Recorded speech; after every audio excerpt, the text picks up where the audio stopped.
I love this archetype. It's so good. Celeborn, Galadriel, and Haldir. Yeah. It's basically the deck we just played, which is kind of funny. Elves of Lorien. Woo. Yeah, Rohan deck is great. Aylmer with his attachment swinging for like +7. Yeah. Yes. That's so epic. That's so epic. Yeah. Did I open that from the bottom? Oh no, I put the thing back in upside down. That's fine. Ooh. These are cards we may have just seen on the stream. Which is funny. So we got Celeborn. I love Celeborn. If I can get them open, maybe. Maybe not. Maybe we don't get to see. We'll just have to speculate what's in the deck for the rest of the day.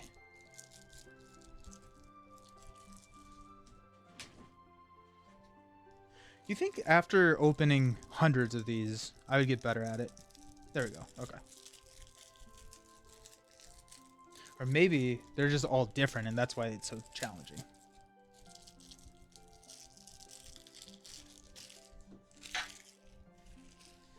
Alrighty, so Celeborn, leadership ally, or leadership hero, I'm sorry, 11 cost leadership hero, 3/2/2/4. After a Sylvan ally enters play, that ally gets +1 willpower, +1 attack, and +1 defense until the end of the round. Did I miss you explaining why you got the starter decks? I bought all the content for the entire game, and then they announced the repackage cycle, and I decided that I'm playing through what we just went through. The game that we just went through is part of my like single-handed true solo progression play as if the game was coming out today. I started a new series a couple weeks ago where I'm playing through the revised content with only the content that is out today. And so to do that, I also bought the starter decks, and that's a separate stack because there are people that people were saying that, it'd be cool to see games where it's only content that's now available. So that's why. I'll admit it, when you were talking about traps, the nerd in me instantly said, you triggered my trap card. Nice. Galadriel is Celeborn's best friend here. Galadriel is a 9 cost 4/0/4. She cannot quest, attack, or defend. She's very bad. No, I'm just kidding. Allies you control do not exhaust to commit to the quest during the round they enter play. So that's Celeborn, right? So you play an ally. That ally gets +1 to all of their stats, and then with Galadriel in play, they also do not exhaust to then go on the quest, and then they can attack or defend. Really, really, really good combo. We also have an action here where we can exhaust Galadriel, choose a player, they reduce their threat by 1, and draw a card. It's also cool to know that is, you can choose a player. I didn't realize you were playing the revised progression. That's a great idea. Yeah, we've done 2 games so far, and so we have to escape Dol Guldur, this place right here next. Fingers crossed. It's a tough scenario, but it is also a lot of fun because I'm doing it two-handed, and the two-handed games, like this game just like explodes with two-hand. Like it's so good. Like there's so much more interactions, and yeah, it's really fun solo, but it's very, very, very good two-handed. We got Haldir, 9 cost, 2/3/1/3 ranged combat action. If you have not engaged an enemy this round, exhaust Haldir of Lorien to declare him as an attacker and resolve his attack against an enemy not engaged with you. Limit once per round. 3 cost, or 3 attack. Wait, aren't those the heroes you just used? Yeah, they are. I didn't use Haldir. I do have Haldir. I don't think I've ever actually used Haldir. I feel like he's probably a much better multiplayer hero. Hope you bring your James Bond jetpack for Dol Guldur. Two-handed sounds like a big brain burn. Yeah, it is. There's a lot going on. But yeah, such a tough scenario. Better two-handed. The revised content does help as well. Yeah. Sweet. I like the lineup. I really like the lineup. It's really inexpensive. It's 29, but you have Galadriel reducing your threat each round, which is nice. This is so good. This is so good together. We've got Defender of the Nath. Ninth. 3 cost 0/1/2/2 Sentinel. After a Sylvan ally you control leaves play, ready defender. So what you'll start to see as we go through this pack is that Sentinels are all about entering and leaving play and triggering benefits, or benefits when things enter or leave play. And so with defender coming in, he can defend, and then if someone else, he can defend, player number 1. Then if you take an attack, lose a character, then you get to ready defender, and he can then defend again. And if he, on the turn he enters play, he has a 3 defense. So really solid. Galadriel Minstrel. 2 cost 1/0/0/1. Again, those stats do get boost the first time that they get, or the round that they get played. After she enters play, search the top 5 cards of your deck for an event card and add it to your hand. Shuffle the other cards back into your deck. Yeah, this is straight up the deck I just played, which is great. Handmaiden. This is one of my favorite cards, I think, in the game. One of my favorite allies in the game, at least. 2/0/1/1. After she enters play, choose a player. That player reduces their threat by 1. So you get to play her for 2. She quests without exhausting for 3 and reduces your threat. So good. In my opinion, this game has way better deck building combos multi-handed than the other FFG LCGs, which isn't that surprising since this one is the best. Yeah, that is true. And I feel like you can really focus what you want to be doing. Whereas like in a true solo sense, you have to cover every single aspect of the game, which is true for every single one of the LCGs. But like in this one, it feels like if you specialize, there's just so much more space to explore in a specialized deck. And I'm having a lot of fun with that. I think the store page for this deck was high risk, high reward. Oh, really? Nice. That's fun. We got Gandalf. We know and love Gandalf. Great card. Oh, this isn't. Oh, we only have 2 Gandalfs in this deck. Interesting. This is a new card for me. This is a 2 cost 0/2/0/1 2 attack and leadership, which is pretty good. Ranged. Okay. After Greenwood Archer enters play, ready a hero. Interesting. Like, so there are a couple of cards which we'll probably see here in a second where you are able to ready, or you're able to play some of the Sylvan allies outside of the planning phase. But I'm trying to, I feel like it's fairly rare that, oh, Galadriel. Oh, shoot, Galadriel. Yeah. Oh, because you can use Galadriel's ability to draw a card, reduce your threat, then play Greenwood Archer and ready Galadriel. That's sick. Okay. Yeah, that's cool. Nice. I connected the dots. Yay. I don't know how this game isn't as popular as Champions, or at least more popular than it is. Maybe it's the Marvel IP. I think it's a combo of the game not producing new content. I also think it's a combo of Champions is so easy and so good to pick up and play. It's just really good at that. We got Hemsworth. We know and love Hemsworth. We got 2 copies of these. I think he's a core set card. We can look at the top card of the encounter deck. He is, because him with Denethor is dumb. We got Mirkwood Runner. 3 cost 1/2/0/2. While Mirkwood Runner is attacking alone, the defending enemy does not count as defense. Very good for specific situations. I like Mirkwood Runner. Also +3 attack, or 3 attack when on the turn it comes into play. So Mirkwood Runner, you pay for 3, quest for 2, attack for 3, ignore defense, and then, as we'll probably see, we'll be able to pop some of those cards back into our hand. Good stuff. Good stuff. Ninth Guide, one of my other, I really like this card as well. 2 cost 1/1/0/1. After she enters play, choose a hero. The hero does not exhaust a quest this round. Target Celeborn with that a lot.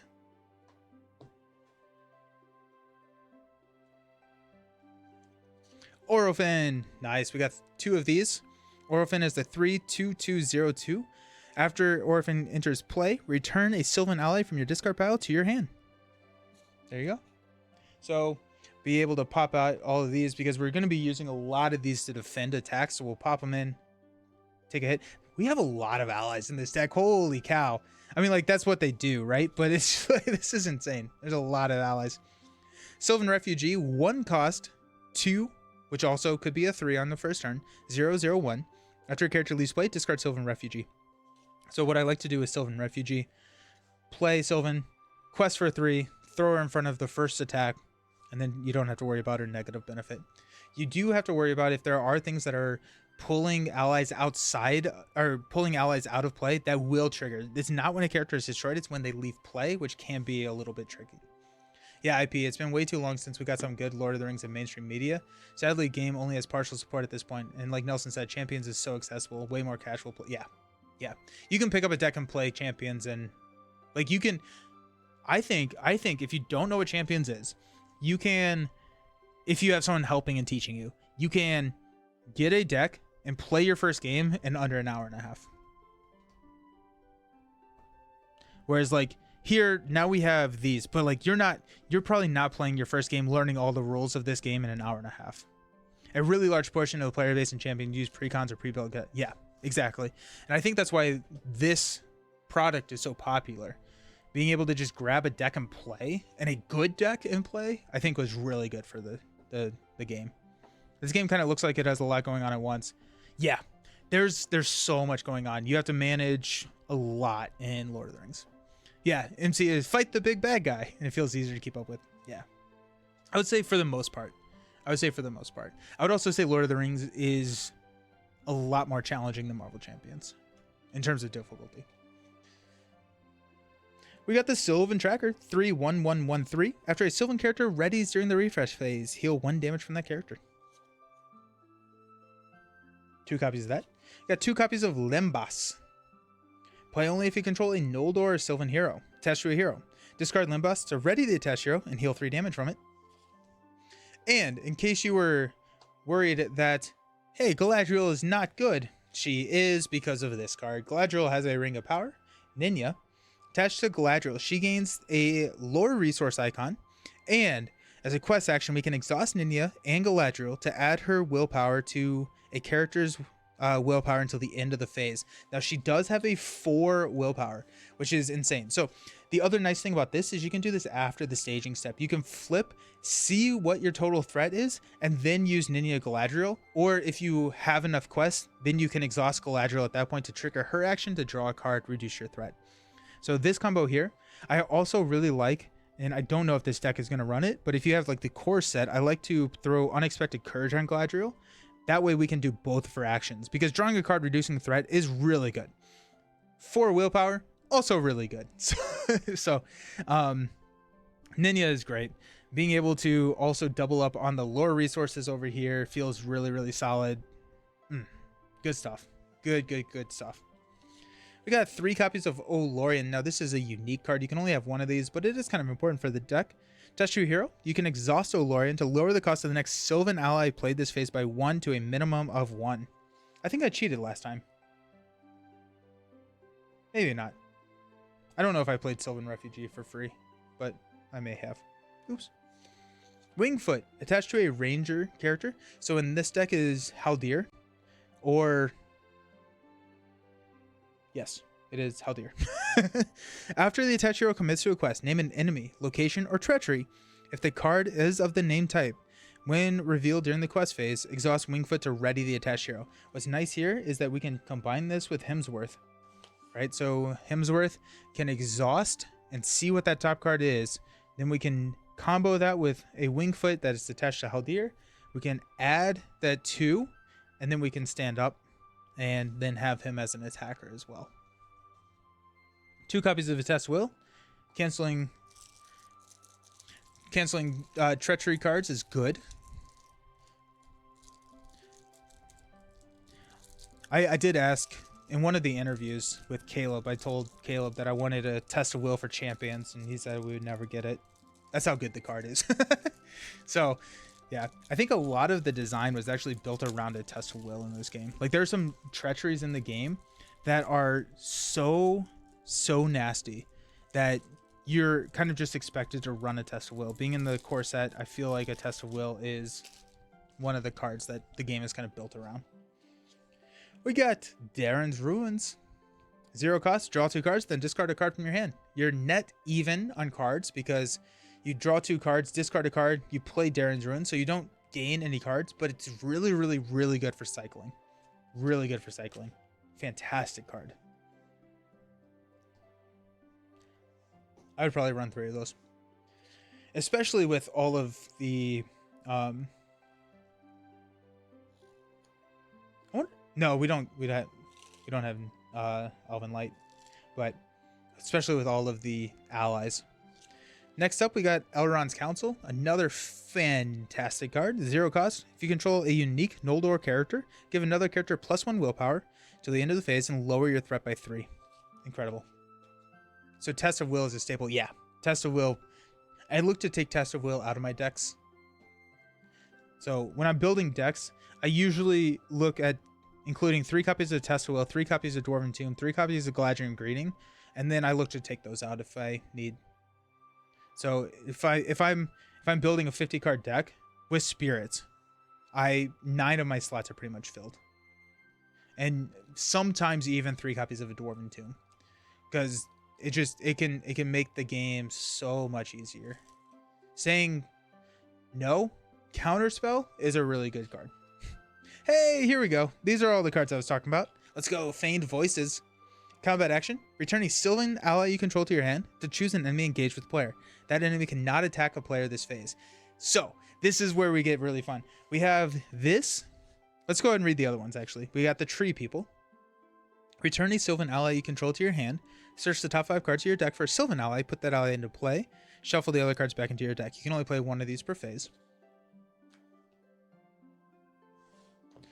I think there's another card, but I haven't seen that one yet. But what we can do here is we can pop these cards back to our hand the next round. So if I play, there's a couple of ways that you can do it. For Feigned Voices, since it is a combat action, usually what I'll do is if I play a Handmaiden, that first, hey, yeah, how you doing? Lord of the Rings. Lord of the Rings doesn't sleep for anybody. Also welcome. So if I play the Handmaiden, I quest for 3 on the turn it enters play. If I don't die, I can then next turn use Tree People to pop Handmaiden back to my hand, search the top 5 cards for another Sylvan ally, put it into play. It gets +1, does not exhaust, and then I can play Handmaiden again, getting it to quest for 3 again, and get that threat reduction again. It's so good. It's so much fun. I do hate relaxation. That's true. I think that's probably not the healthiest thing, but I always have to do something. Feigned Voices. So Tree People, I'm usually playing it in the... That would be another way. Tree People is another way that you can trigger the Archer outside of the planning phase. So if you pull back a Sylvan ally, you can play this at any point. If you play it during the combat phase, and you are able to pull a Greenwood Archer, then you could ready Celeborn or something like that, and then you could attack again. Feigned Voices, what I will normally do is if I do like a Galadriel Handmaiden, if I quest for 3, I don't die. Next turn I quest for 2. During the combat action, I use Feigned Voices to pop Handmaiden back in, and then cancel the attack of a enemy. Then on the following planning phase, I can play Handmaiden again, and get that 3 quest and not an exhaust again. And honestly, the Feigned Voices Galadriel Handmaiden can block 2 attacks, because the Feigned Voices blocks 1, and then you can chump with Handmaiden because she doesn't have to exhaust. I love these cards. They're so much fun. Sick. This is the one I have not seen. And honestly, I think, yeah, this is the one that I think Caleb said he thought was ridiculous and crazy and awesome. So here we go. Host of Galadriel, 4 cost card. This is actually insane. Return each Sylvan ally you control to your hand. Then play each of those allies from your hand 1 at a time at no cost. Bonkers. Insane. That's sick. I am so ready to play this, mainly just because of that card. But oh, if you have like 5 allies onto the table, what's so nice about this is that you can, holy cow. Yeah. Jeez, yeah, you can play each one of these. They get all their when entering play abilities, reducing threat, getting an event card, getting this event card again. Then, each one of them does not have to exhaust, and they all get the plus stats for that round again. Oh my gosh, that's so good. That's so good. Oh my gosh, that's sick. So this is the deck We have a couple extra cards that we'll go through here in a second, but this is the deck. Yeah, that is insane. I'm really pumped about this deck. I love this playstyle, and I think that, yeah, this is insane. This is so good. Heck yeah. So good. All right, let's see what else we got. So, oh, they gave us Elrond. Alrighty. Okay, then. We got Elrond. Probably top 5 hero in the game. If probably top 2. Top 3. Really good hero. 13 cost. Also one of the more expensive allies heroes in the game. 3/2, 3/4. You can spend resources from Elrond's resource pool to pay for any ally. So you can use it for spirit, leadership, or tactics allies. After a character is healed by another card effect, heal 1 damage on it. So you get additional healing for Elrond, but we'll probably see why he is actually the greatest. I mean, being able to spend resources for anybody's allies is really good. No, we're just gonna skip to it. And here is the OP combo here. Vilya. Vilya is Elrond's Ring of Power. 2 cost, basic upgrade. Attached to Elrond. He gains the spirit resource. So now he has the lore and spirit resource. We can exhaust Elrond and Vilya to reveal the top card of your deck. You can immediately play or put into play the reveal card for no cost if able. Otherwise, move the reveal card to the bottom of your deck. Talk about ramp. Okay, so there's a couple ways you can manipulate this. Do we have Stargazer? No, we don't. So what we can do is, if you have an idea of what that top card is, honestly, it's worth rolling the dice half the time. If you can, I've like turn 1 drops a Northern Tracker, anything that gets you a ramp, and then you run Unexpected Courage on Elrond because his stats are 3/3. Very good. Pay for all of the allies. So good. So good. Drop so many sweet cards. And play Host of Galadrim for free. Play Gandalf for free. Hype. Got Rumir. 4 cost, 2/2/1/2. Ranged. After you play him from your hand, choose an enemy engaged with a player. Deal X damage, where X is the number of ranged characters you control. So minimum 1. You're running Haldir, that's 2, 3. It can really start to ramp up. He combos with Glorfindel so well. Yeah. Such a hype combo. Especially, are you talking about the Glorfindel Spirit Hero with 5 cost, 3/3? So good. Takes the combo of them up to 18. Pay 1 resource to heal 2 damage. Oh, yeah, the spirit or the lore. Yes. Play with hero Gandalf. Yep. Gandalf is, you get to look at the top card of your deck and it's the top card of your deck. You play with that face up. Then Gandalf has deck manipulation. So what I like to do is put, like, if I have a high cost card, I can swap that with the top card of your deck and play it. Howdy, D20. Is D20 here? Wait, I'm not D20. Hey, Giant, how's it going? Yeah, good stuff. We got another range character here. So this is the Archer. After it enters play, deal 1 damage to an enemy not engaged with you. I kind of like you just woke up. Yeah, cool. Welcome. Happy you're here. I'm really excited to play them in 2-player because I feel like they do a lot of cool stuff with ranged and can play like a heavy support build. So that'll be fun. Bow of the Galadriel. Attached to a Sylvan character with a ranged keyword. Gets +1 attack or +2 if attacking an enemy not engaged with you. Yeah. Sick. Yeah, that's great. That's great. Honestly, you throw it on Haldir. I do find it kind of funny that we don't even have a tactics hero. Like, they're just giving these cards, but we don't have a tactics hero in this kit. So we would need to bring something from the core set to run any of these cards. Now, Elrond can play the allies, but not the attachments. But if we can throw this on Haldir, we can attack a enemy in the staging area for 5, which is pretty cool. Glad I caught the tail end. Had to run an errand. Were you able to beat the quest? I was. Yeah, we did. Once we got over that hump, it was smooth sailing. Hey. No, it was good. The quest was tough. The quest was tough, but once we were able to get both of those allies, it was sweet. I can never get over how beautiful this game looks. Such great. Yeah. Yes. Like the lighting on this card is so nice. It looks like it's epic. It all suits Lord of the Rings so well. It really does. We'll watch the VOD when I get the chance, see how it turned out. Sweet.